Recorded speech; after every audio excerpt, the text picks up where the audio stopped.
This is Land of Havilah, 1 Samuel 11. In the last chapter, Samuel told Saul, "When these signs have come to you, do what is appropriate for the occasion." Here comes the occasion. Verse 1. Then Nahash the Ammonite came up and encamped against Jabesh Gilead. Comment: Jabesh Gilead's an Israelite city on the far side of the Jordan. The Ammonites are foreigners to the east of Jabesh Gilead. They've come to put the men of Jabesh into subjection. Jabesh isn't strong enough to fight the Ammonites, so still in verse 1, all the men of Jabesh said to Nahash, "Make a covenant with us, and we will serve you." Nahash the Ammonite said to them, "On this condition I will make it with you, that all your right eyes be gouged out. I will make this dishonor all Israel." The elders of Jabesh said to him, "Give us 7 days, that we may send messengers to all the borders of Israel, and then, if there is no one to save us, we will come out to you." Comment: Nahash the Ammonite is going to accept that deal. The men of Jabesh have 7 days to try to get help. Obviously, Nahash doesn't think anybody will come, or he wouldn't give them 7 days. He knows the Israelites on the other side of the river are under the Philistine thumb. He knows that the Philistines have confiscated Israel's weapons and closed down all blacksmithing so they can't make swords or spears. 1 Samuel 13:19 through 22. Nahash has a sick motivation for giving Jabesh 7 days. His delay is designed to dishonor Israel, to shame them, to let them cower for a while, to prove openly that they can't resist him. So the men of Jabesh Gilead are using the 7 days to send out messengers to their new king, as we go to verse 4. Then the messengers came to Gibeah of Saul and spoke these words in the ears of the people. Then all the people lifted up their voice and wept. Comment: There's no confidence in the land. Verse 5. Behold, Saul came following the oxen out of the field. Comment: King Saul's doing farm work following the oxen, still in verse 5. And Saul said, "What ails the people that they weep?" They told him the words of the men of Jabesh. God's Spirit came mightily on Saul when he heard those words, and his anger burned hot. Comment: God's Spirit came on Saul and made him not fearful, but angry. God seeing to it that Saul does what's appropriate for the occasion. Verse 7. He took a yoke of oxen and cut them in pieces and sent them throughout all the borders of Israel by the hand of the messengers, saying, "Whoever doesn't come out after Saul and after Samuel, so shall it be done to his oxen."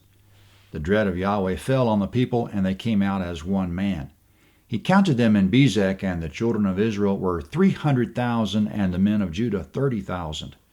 Comment: 330,000 rallied at Bezek, which is somewhere in Judah. Judges 1:4. Verse 9. They said to the messengers who came, "Tell the men of Jabesh Gilead, tomorrow by the time the sun is hot, you will be rescued." The messengers came and told the men of Jabesh, and they were glad. Comment: That's biblical understatement. The men of Jabesh Gilead are more than glad. They're elated they're not going to be the one-eyed servants of Nahash the Ammonite. Now coming up, they send Nahash a message. Verse 10. Therefore the men of Jabesh said, "Tomorrow we will come out to you, and you shall do with us all that seems good to you." Comment: Nahash doesn't know it yet, but Jabesh will come out to fight, not to surrender. Verse 11.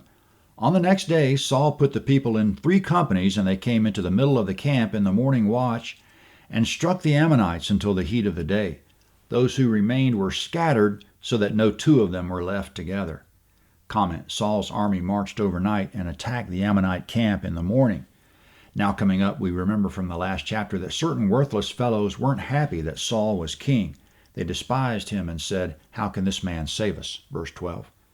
The people said to Samuel, "Who is he who said, 'Shall Saul reign over us?' Bring those men that we may put them to death." Saul said, "No man shall be put to death today, for today Yahweh has rescued Israel." Then Samuel said to the people, "Come, let's go to Gilgal and renew the kingdom there." All the people went to Gilgal, and there they made Saul king before Yahweh in Gilgal. There they offered sacrifices of peace offerings before Yahweh, and there Saul and all the men of Israel rejoiced greatly. Comment: The 330,000 men of war went back across the river to Gilgal and renewed the kingdom, meaning they once again recognized Saul as king. All Israel rejoiced greatly. Whoever didn't accept Saul before is accepting him now. Yahweh has visited Israel, they have renewed confidence, and they're united. Yahweh rescued Israel from the Ammonites. How about the Philistines? 1 Samuel 12 is next at landofhavilah.net, 1 Samuel 12. This is the map of 1 Samuel 11. The Ammonites were from this area. They encamped against Jabesh Gilead somewhere in this area. Jabesh sent messengers to Saul at his home in Gibeah, about here. Saul cut up a yoke of oxen and sent the parts as a message to all of Israel. 330,000 of them mustered at Bezek, which was somewhere in Judah.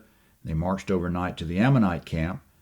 After leaving no two Ammonites together, the 330,000 returned to Gilgal, about here. They sacrificed and again proclaimed Saul to be king. 1 Samuel 12 is next.